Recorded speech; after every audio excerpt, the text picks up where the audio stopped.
କିନ୍ତୁ ୟାକୁ ନକରି ଯଦି ଆପଣ ପ୍ରତ୍ୟେକ ଦେହରେ ବା ଆପଣ ସମତା ରଖେ, ଯେଉଁ ସମଦର୍ଶନ କଥା ଗୀତା ରହିଛି, ଭଗବାନ ଆଉ ଗୋଟେ ବି କଥା କହିଲେ ଯେ ମୁଁ ତ ସତ୍ସଙ୍ଗ ପର୍ଯ୍ୟନ୍ତ ଥାଏ ସତ, କିନ୍ତୁ ମୁଁ ସମସ୍ତଙ୍କ ଭିତରେ ବି ଥାଏ। ଯଦି ଆପଣ ସୂକ୍ଷ୍ମ ଦୃଷ୍ଟିରେ ଦେଖିବେ, ଭକ୍ତି ଦୃଷ୍ଟିରେ ଦେଖିବେ, ଜ୍ଞାନ ଦୃଷ୍ଟିରେ ଦେଖିବେ, ତାହେଲେ ମୁଁ ସମସ୍ତଙ୍କ ଭିତରେ ବିଦ୍ୟମାନ। ଅର୍ଥାତ୍ ଅତି ସୁନ୍ଦର ଭାବରେ ଗୋସ୍ୱାମୀ ତୁଳସୀଦାସ କହିଲେ କ'ଣ ନା ସବ୍ ମେ ଏକ, ଏକ ମେ ସବ୍। ସବ୍ ମେ ଏକ ମାନେ ସମସ୍ତଙ୍କ ଭିତରେ ମୁଁ ଥାଏ। ତେଣୁ ସବ୍ ମେ ଏକ, ସମସ୍ତଙ୍କ ଭିତରେ ଆପଣ ସଜୀବ କୁହନ୍ତୁ, ନିର୍ଜୀବ କୁହନ୍ତୁ, ଇତର ପ୍ରାଣୀଠୁ ବୃହତ୍ତର ପ୍ରାଣୀ ତ ସ୍ୱର୍ଗ ମର୍ତ୍ତ ପାତାଳ ଆପଣ ଯେଉଁଠି ଦେଖେ ମୁଁ ପଠେଇବି, ସବୁ ଜାଗାରେ ମୁଁ ଥାଏ। ମୁଁ କୌଣସି ଜାଗାରେ ନଥାଏ ବୋଲି ଏମିତି ଗୋଟେ ଦୁନିଆର ଜାଗା ନାହିଁ କେଉଁଠି ମୁଁ ନଥାଏ। ଅର୍ଥାତ୍ ସର୍ବତ୍ର ମୁଁ ବିଦ୍ୟମାନ, ଅତ୍ର ତତ୍ର ସର୍ବତ୍ର ବିଦ୍ୟମାନ ମୁଁ। କିନ୍ତୁ ଏକ ମେ ସବ୍ ମାନେ ମୋ ଭିତରେ ବି ସମସ୍ତେ ଅଛନ୍ତି। ଆମେ ତୁମେ ମାତାଶ୍ଚ ପିତା, ଆମେ କହୁନାହାନ୍ତି ଗୋଟେ ଶ୍ଲୋକ କରୁନି, ତୁମେ ମାତାଶ୍ଚ ପିତା, ତୁମେ ବନ୍ଧୁଶ୍ଚ ସଖା ତୁମେ। ଆମେ ତୁମେ ହେଲେ ମୋର ପିତା, ତୁମେ ହେଲେ ମୋର ମାତା, ତୁମେ ହେଲେ ବନ୍ଧୁ, ତୁମେ ହେଲେ ମୋର ଜ୍ଞାନ, ତୁମେ ହେଲେ ଭକ୍ତି, ଦୁନିଆର ସବୁକିଛି ତୁମେ ମୋର। ଆମେ ତେଣୁ ଭଗବାନ କ'ଣ କରନ୍ତି ନା ପ୍ରତ୍ୟେକ ଦେହରେ ସତ୍ତା ରୂପକ ଥାଆନ୍ତି, ଆମେ ତାଙ୍କୁ ଖୋଜିକି ପାଆନ୍ତି ନାହିଁ ବା ପାଇବାକୁ ଚେଷ୍ଟା କରନ୍ତି ନାହିଁ। କାହିଁ ନା ଆମେ ମୋହମାୟାରେ ଏତେ ବଶୀଭୂତ ହୋଇଯାଇଛନ୍ତି, ନା ମୋହମାୟାରେ ଆମେ ଏତେ ଲୀନ ହୋଇଯାଇଛନ୍ତି ଯେ ଆମକୁ ପ୍ରଭୁଙ୍କୁ କେବଳ ଆମେ ମାୟା ରୂପକ ଦର୍ଶନ କରିବାକୁ ଚାହୁଁ। କେବେ ସାର୍ଥିକତାଙ୍କୁ ପ୍ରଭୁଙ୍କୁ ଆମେ ଦର୍ଶନ କରିବାକୁ ଆମେ ଚାହିଁନାହୁଁ ବା ଚେଷ୍ଟା ବି କରିନାହୁଁ। କାହିଁକି ନା ଆମେ ମାୟାରେ ପଡ଼ିଛୁ।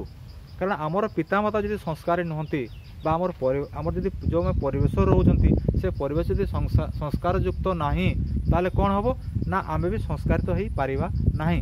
ଯଦି ଗୋଟେ ଛୋଟ ଛୁଆକୁ ଛୋଟରୁ ସଂସ୍କାରିତ ନ କରାଯାଏ, ପରିମାର୍ଜିତ ନ କରାଯାଏ, ତାହେଲେ ପରବର୍ତ୍ତୀ ମୁହୂର୍ତ୍ତରେ ସେ ଛୁଆଟି ଭବିଷ୍ୟତରେ ବିଶ୍ୱ ପାଇଁ ଗୋଟେ ବିଶ୍ୱ ସଦୃଶ ହୋଇଯାଏ। ଅର୍ଥାତ୍ ସେ ଅଲଗା ରାସ୍ତାରେ ଯାଏ ବା ଖରାପ ରାସ୍ତାରେ ଯାଏ। ଯଦି ଗୋଟେ ଲୋକ ଖରାପ ରାସ୍ତାରେ ଯାଏ, ସମାଜ ପାଇଁ ସେ ଅତ୍ୟନ୍ତ କ୍ଷତିକାରକ ହୋଇଥାଏ। ତେଣୁ ଛୁଆକୁ ଛୋଟବେଳୁ ଆପଣ ସତ୍ସଙ୍ଗୀ କରନ୍ତୁ, ଈଶ୍ୱରଙ୍କ ପ୍ରେମରେ ତାଙ୍କୁ କିଛି କିଛି ପ୍ରେମରସ ପ୍ରଦାନ କରନ୍ତୁ, ବିଦ୍ୟା ଦିଅନ୍ତୁ, ଜ୍ଞାନ ଦିଅନ୍ତୁ, ପାଠ ପଢ଼ାନ୍ତୁ, ସଂସ୍କାର ଶିଖାନ୍ତୁ, ସବୁକିଛି ଛାତ୍ରଙ୍କୁ ଦିଅନ୍ତୁ, ପିଲାଙ୍କୁ ଦିଅନ୍ତୁ। କିନ୍ତୁ ପିଲାଙ୍କୁ କେବେ ପାଠ ପଢ଼ାଇବା ଆଡ଼ରେ ତାକୁ ଠାକୁରଙ୍କ ପାଖରୁ ବା ଜ୍ଞାନ ପାଖରୁ ବା ଧନ ପାଖରୁ ଦୂରେଇ କେବେ ରଖିବାକୁ ଚେଷ୍ଟା କରନ୍ତୁ ନାହିଁ। ଜୟ ସୀତାରାମ। ତେଣୁ କ'ଣ କଲେ ନା ବାୟୁପୁତ୍ର ହନୁମାନ ସେ ତାଙ୍କର ଏତେ ଭକ୍ତି ଥିଲା, ଏତେ ନିଷ୍ଠା ଥିଲା, ଏତେ ଏକାଗ୍ରତା ଥିଲା ଯେ ତାଙ୍କ ଭିତରେ ସେ ରାମ ଲକ୍ଷ୍ମଣ ସୀତାଙ୍କୁ ସେ ଦର୍ଶନ ବି କରିପାରିଥିଲେ। ଏହାଠୁ ବଡ଼ ଆଶ୍ଚର୍ଯ୍ୟ କଥା କିଛି ନାହିଁ ଦୁନିଆରେ। ତେଣୁ ତତ୍ତ୍ୱଜ୍ଞାନ ଦୃଷ୍ଟିରୁ ଦେଖିବା ପାଇଁ ଗଲେ ଆମେ ଯେଉଁ ଭଗବାନଙ୍କୁ ଆରାଧନା କରନ୍ତି ବା ତାଙ୍କୁ ଜପ କରନ୍ତି, ଧ୍ୟାନ କରନ୍ତି ବା ତାଙ୍କ ସତ୍ସଙ୍ଗ କରନ୍ତି, ପ୍ରବଚନ ଯଦି ଆମେ ଭକ୍ତି ଶ୍ରଦ୍ଧାପୂର୍ବକ ଆମେ ତାଙ୍କ ସତ୍ସଙ୍ଗ ପ୍ରବଚନ କରିବା, ତାହେଲେ ତାଙ୍କର ନିଶ୍ଚିତ ଶକ୍ତି ଆମ ଭିତରେ ଉଦୟ ହେବ। ଏଥିରେ କୌଣସି ଦ୍ୱିମତ ନାହିଁ। ଯେମିତି ଗୋଟେ ଲୋହାଟେ, ଯେତେବେଳେ ଗୋଟେ ଲୋହାଟେ ଖାଲି ଲୁହା ହେଇକି ପଡ଼ିଥାଏ ଏବଂ ସେ ଶୁଦ୍ଧ ଲୋହାଟି ଯେତେବେଳେ ଚୁମ୍ବକ ପାଖକୁ ଯାଏ ବା ଚୁମ୍ବକ ଦେହରେ ସେତେ ଭିଡ଼ି ହେଇକି ରହିଯାଏ, କିଛି ସମୟ ପରେ ବା କିଛି ଦିନ ପରେ ସେ ଧୀରେ ଧୀରେ ନିଶ୍ଚିତ ସେ ଲୁହାଟି ଚୁମ୍ବକରେ ପରିଣତ ହୋଇଯାଏ।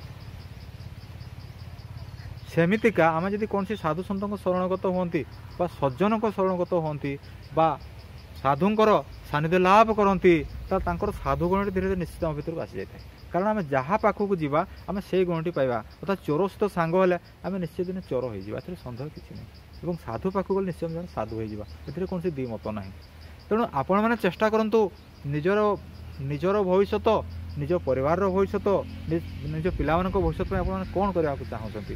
ଯଦି ଆପଣ ସଦ୍ଗୁଣ ସମ୍ପନ୍ନ ହେବେ, ଆପଣ ପିଲାମାନଙ୍କୁ ଭଲ ମାର୍ଗଦର୍ଶନ କରାଇବେ, ତାହେଲେ ସେ ପିଲାମାନେ ଭବିଷ୍ୟତରେ କ'ଣ କରିବେ, ଆପଣ ଯେତେବେଳେ ବୃଦ୍ଧ ହୋଇଯିବେ, ଆପଣ ଯେତେବେଳେ ବୁଢ଼ା ହୋଇଯିବେ, ଆପଣ ଯେତେବେଳେ ଆପଣଙ୍କର ହାତ ଗୋଡ଼ ଯେତେବେଳେ ଚାଲିବ ନାହିଁ, ଆପଣ ଯେତେବେଳେ ଅସହାୟ ହୋଇଯିବେ, ଯଦି ସେ ପିତାମାତା ଯଦି ଆପଣ ଯେତେବେଳେ ଅସହାୟ ହୋଇଯିବେ, ତାଙ୍କ ପୁତ୍ରମାନେ ଯଦି ଆପଣ ସତ୍ ପଥରେ ନେଇଥିବେ, ତାହେଲେ ସେଇ ପୁତ୍ରମାନେ ଆପଣ ସେତେବେଳେ ଆପଣଙ୍କୁ ସେବା କରିବେ।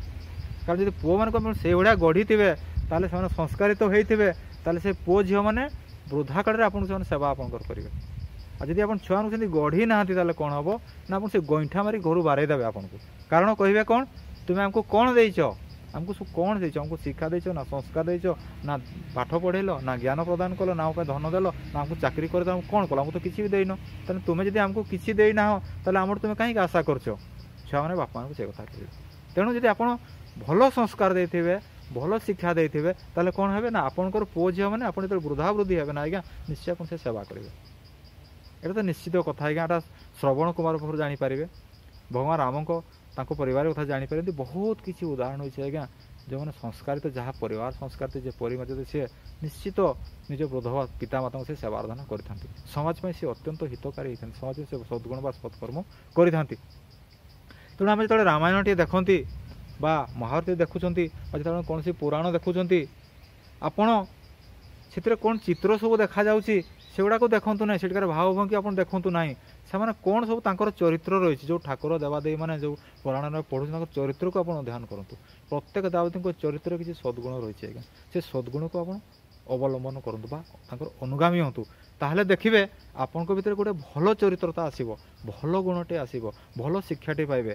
ତେଣୁ ଯିଏ ଆମର ଆରାଧ୍ୟ ଦେବତା କେହି ବି ହୁଅନ୍ତୁ ନା, ଭଗବାନ ଶିବ ହୁଅନ୍ତୁ ବା ଭଗବାନ କୃଷ୍ଣ ହୁଅନ୍ତୁ ବା ରାମ, ପ୍ରତ୍ୟେକ ପାଖରେ ଆମକୁ ଶିଖିବାର କିଛି ବହୁତ କିଛି ରହିଛି ଆଜ୍ଞା।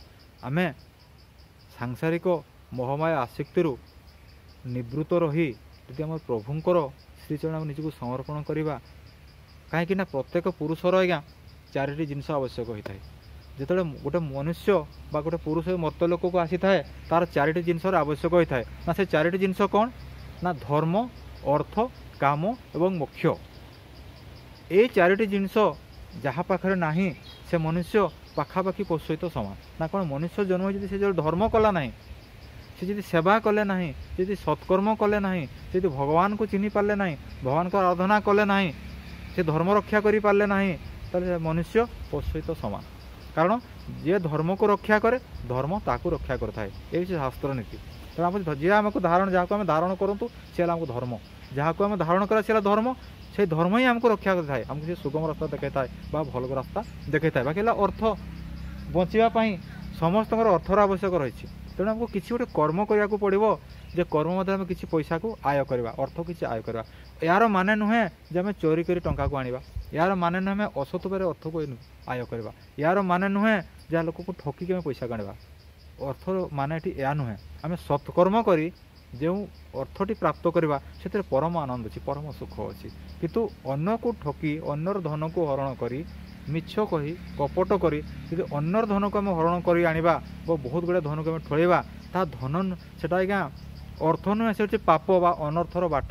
ତେଣୁ ମାନେ ଗୋଟେ କଥା କୁହାଯାଏନି କି ଜଳ ବେଶୀ ହେଲେ ଜଳ ବିହୁନେ ସୃଷ୍ଟି ନାଶ, ଜଳ ବହୁଳେ ସୃଷ୍ଟି ନାଶ। ଅର୍ଥାତ୍ ଜଳ ଯଦି ବିହୁନ, ଜଳ ଯଦି ହେଲା ନାହିଁ ତାହେଲେ ସୃଷ୍ଟି ତ ନଷ୍ଟ ହୋଇଯିବ ନିଶ୍ଚିତ ଭାବରେ, ଜଳ ନହେଲେ ସୃଷ୍ଟି ଧ୍ୱଂସ ହୋଇଯିବ।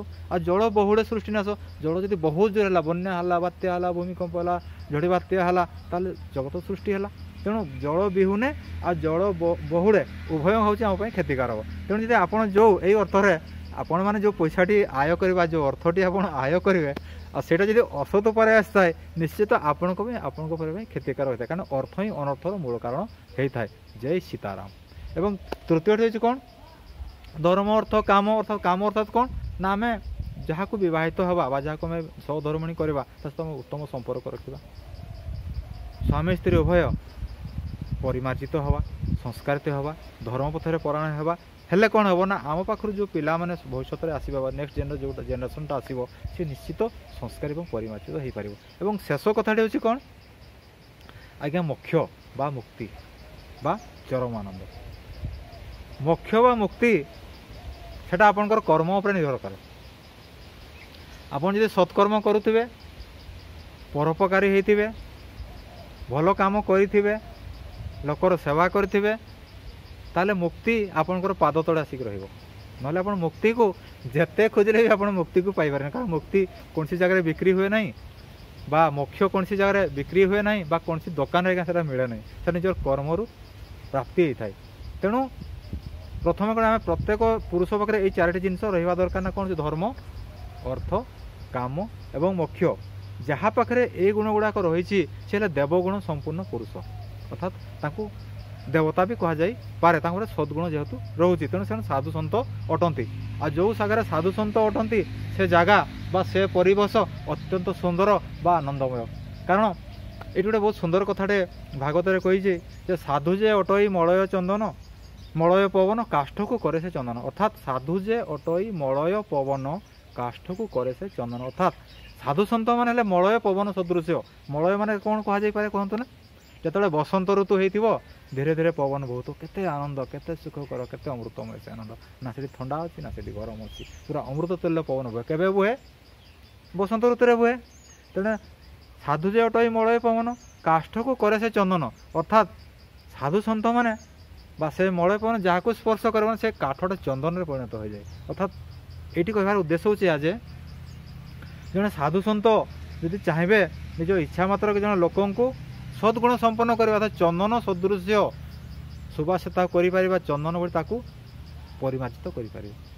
ତେଣୁ ଏଇ ଯେଉଁ ସୁନ୍ଦର ଉକ୍ତି ରହିଛି ବା ଆମ ସନାତନ ଧର୍ମର ଯେଉଁ ସୁନ୍ଦର ସବୁ କଥା ରହିଛି, ଯଦି ଆମେ ତାକୁ ଗ୍ରହଣ କରିବା, କିଛି ନିଜ କର୍ମରେ ଲଗାଇବା, ତାକୁ ସଦାଚାରୀ ହେଇପାରିବା, ତାହେଲେ ନିଶ୍ଚିତ ରୂପେ ଆମ ଭିତରେ ଗୋଟେ ସୁଖ ଆସିବ, ଆନନ୍ଦ ଆସିବ, ଶାନ୍ତି ଆସିବ। ଆମର ନିଜ ସହିତ ନିଜ ପରିବାର ସହିତ ନିଜ ସମାଜ ଦେଶର ବି ବହୁତ ପ୍ରକାର ପରିବର୍ତ୍ତନ ଆସିବ। ତେଣୁ ହିଂସା କେବେ ବି ମଣିଷକୁ ବା ପ୍ରତିହିଂସା ମଣିଷକୁ କେବେ ବି ସୁଖ ଦିଏ ନାହିଁ। ସେ ଆମ ଭିତରେ ଗୋଟେ ଶତ୍ରୁତା ବୃଦ୍ଧି କରେ, ମନ ଭିତରେ ଗୋଟେ ଅଶାନ୍ତି ସୃଷ୍ଟି କରେ, ମନ ଭିତରେ ଗୋଟେ ଭୟ ସୃଷ୍ଟି କରେ। ତେଣୁ ଅହିଂସା କ'ଣ କରେ ନା ମଣିଷକୁ ସୁଖ ପ୍ରଦାନ କରେ। ହିଂସା ପ୍ରତିହିଂସା କେବେ ମଣିଷକୁ ସୁଖ ଦେଇପାରେ ନାହିଁ। ତେଣୁ ହିଂସା ଏବଂ ପ୍ରତିହିଂସା କ୍ରୋଧକୁ ଆଉ ସବୁବେଳେ ଦୂରେଇ ରୁହନ୍ତୁ ବା ତାକୁ କେବେ ନିଜ ପାଖରେ ପ୍ରଶ୍ରୟ ଦିଅନ୍ତୁ ନାହିଁ ଏବଂ ଅହିଂସାରେ ରୁହନ୍ତୁ, ଶାନ୍ତିରେ ରୁହନ୍ତୁ, ପ୍ରେମରେ ରୁହନ୍ତୁ, ଭକ୍ତି ରୁହନ୍ତୁ। ଦେଖିବେ ଆପଣଙ୍କ ଭିତରେ ସବୁବେଳେ ସୁଖ ଲାଗିକି ରହିବ। ଜୟ ସୀତାରାମ, ଜୟ ସୀତାରାମ, ଜୟ ସୀତାରାମ।